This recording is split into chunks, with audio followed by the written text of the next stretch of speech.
Olá, meu nome é Jane. Eu Oi, Jane. não sou cristã, mas admiro sua perseverança em falar a verdade. Bem, obrigado por vir aqui. Sim, claro. Eu agradeço. Em qual lugar você diria que está agora em relação ao que você pensa sobre Deus? Definitivamente agnóstica. E eu sei que você vai dizer que isso me torna mente vazia, porque eu li seu livro. Não. O que eu disse no livro foi que há algumas coisas que você pode saber com relativa certeza e negar essas coisas não seria mente aberta, seria mente vazia. Sim, exatamente. Ok, sim. Mente vazia.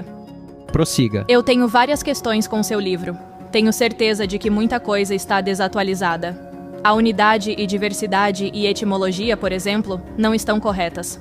Mas vou fazer uma pergunta mais geral. Por que um Deus perfeito criaria seres imperfeitos? Ele tem o poder de alterar as leis do universo e da lógica se teoricamente criou o universo.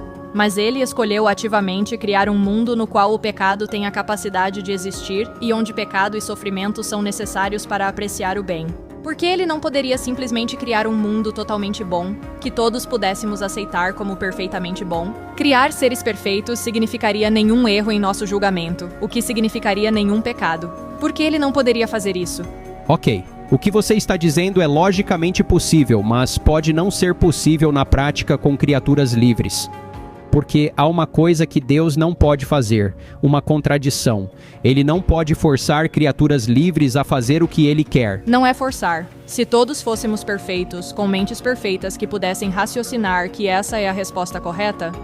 Ok, mas se ele não nos dá livre-arbítrio para desobedecer, então não há oportunidade para o amor, porque o amor precisa ser dado livremente. Claro, Deus poderia ter criado um universo de robôs perfeitos que nunca quebram, o código é sempre bom, mas isso seria um universo moral?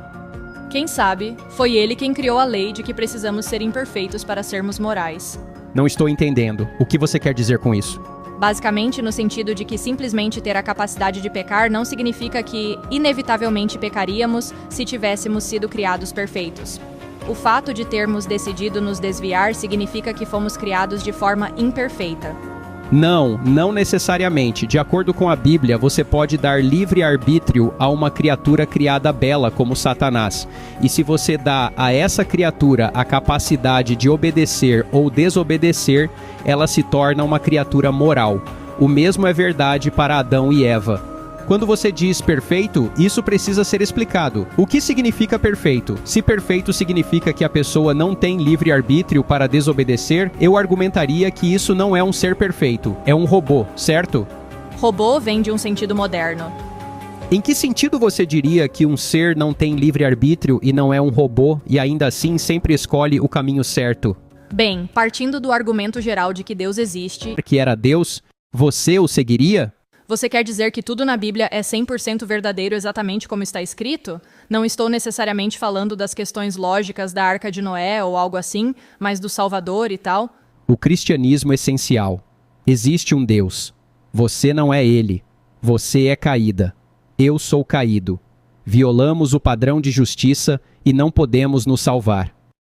Deus veio a este universo, acrescentou humanidade à sua divindade, tomou nossa punição sobre si mesmo e, confiando nele, não apenas somos perdoados, mas recebemos sua justiça. E ele voltará para julgar vivos e mortos. Bem, então sim, absolutamente. Mas a existência de Jesus, mesmo que você consiga provar que ele ressuscitou, não prova que o que a Bíblia ensina é verdadeiro. Se ele realmente previu e realizou sua própria ressurreição dentre os mortos, a Bíblia acertou isso. E se ele realmente fez isso, então ele seria Deus e tudo o que ensinou seria verdadeiro. E se ele ensinou que o Antigo Testamento era a palavra de Deus e prometeu o Novo Testamento, isso é uma evidência muito forte de que a Bíblia é verdadeira. São todas alegações fantásticas que, e eu sei que você falou disso no seu livro, exigem evidências fantásticas. Mas se for uma evidência fantástica, então não é milagre. Eu sei.